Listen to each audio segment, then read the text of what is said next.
Kindly like, share, and subscribe.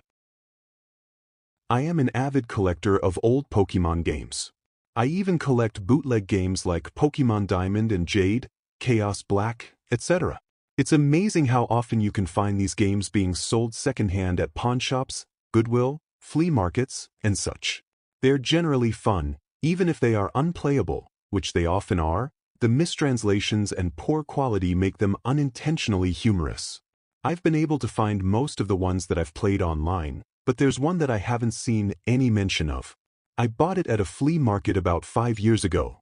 Here's a picture of the cartridge in case anyone recognizes it. The title of the game is Pokemon Black. Unfortunately, when I moved 2 years ago, I lost the game, so I can't provide you with screen caps of the actual graphics. Sorry.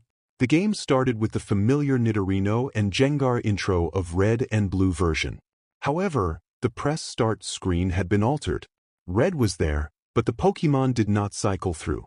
It also said Black version under the Pokemon logo. Upon selecting New Game, the game started the Professor Oak speech, and it quickly became evident that the game was essentially Pokemon Red version. After selecting your starter, if you looked at your Pokemon, you had in addition to Bulbasaur, Charmander, or Squirtle another Pokemon, Ghost. The Pokemon was level 1. It had the sprite of the ghosts that are encountered in Lavender Tower before obtaining the Sliff Scope. It had one attack, Curse.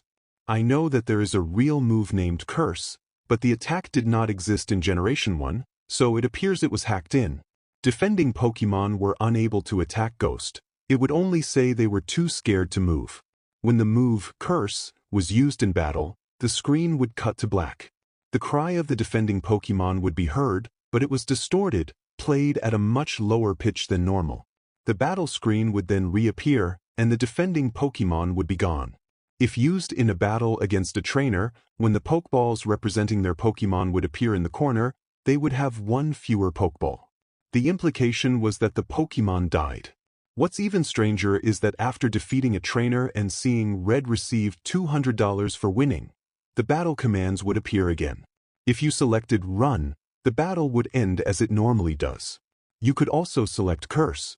If you did, upon returning to the overworld, the trainer's sprite would be gone. After leaving and re-entering the area, the spot where the trainer had been would be replaced with a tombstone like the ones at Lavender Tower. The move, Curse, was not usable in all instances. It would fail against ghost Pokemon. It would also fail if it was used against trainers that you would have to face again, such as your rival or Giovanni.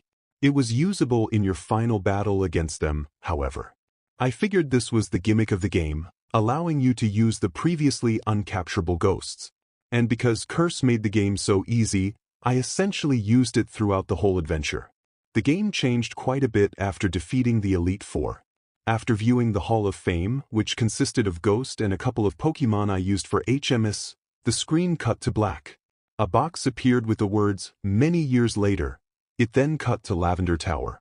An old man was standing, looking at tombstones. You then realized this man was your character.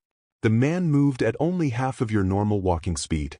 You no longer had any Pokemon with you, not even Ghost, who up to this point had been impossible to remove from your party through depositing in the PC. The overworld was entirely empty. There were no people at all. There were still the tombstones of the trainers that you used Curse on, however. You could go pretty much anywhere in the overworld at this point, though your movement was limited by the fact that you had no Pokemon to use HMs. And regardless of where you went, the music of Lavender Town continued on an infinite loop. After wandering for a while, I found that if you go through Diglett's Cave, one of the cuttable bushes that normally blocks the path on the other side is no longer there, allowing you to advance and return to Pallet Town. Upon entering your house and going to the exact tile where you start the game, the screen would cut to black. Then a sprite of a Caterpie appeared. It was replaced by a Weedle and then a Pidgey. I soon realized, as the Pokemon progressed from Rattata to Blastoise, that these were all of the Pokemon that I had used Curse on. After the end of my rival's team, a youngster appeared, and then a bug catcher. These were the trainers I had cursed. Throughout the sequence, the Lavender Town music was playing, but it was slowly decreasing in pitch. By the time your rival appeared on screen, it was little more than a demonic rumble. Another cut to black. A few moments later, the battle screen suddenly appeared. Your trainer sprite was now that of an old man, the same one as the one who teaches you how to catch Pokemon in Viridian City. Ghost appeared on the other side, along with the words, "Ghost wants to fight." You couldn't use items, and you had no Pokemon.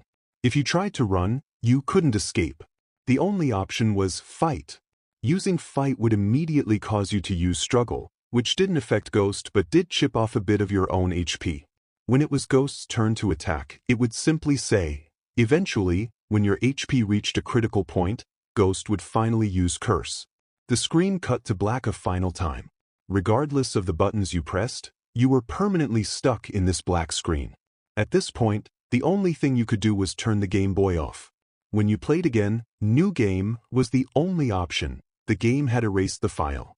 I played through this hacked game many times, and every time the game ended with this sequence.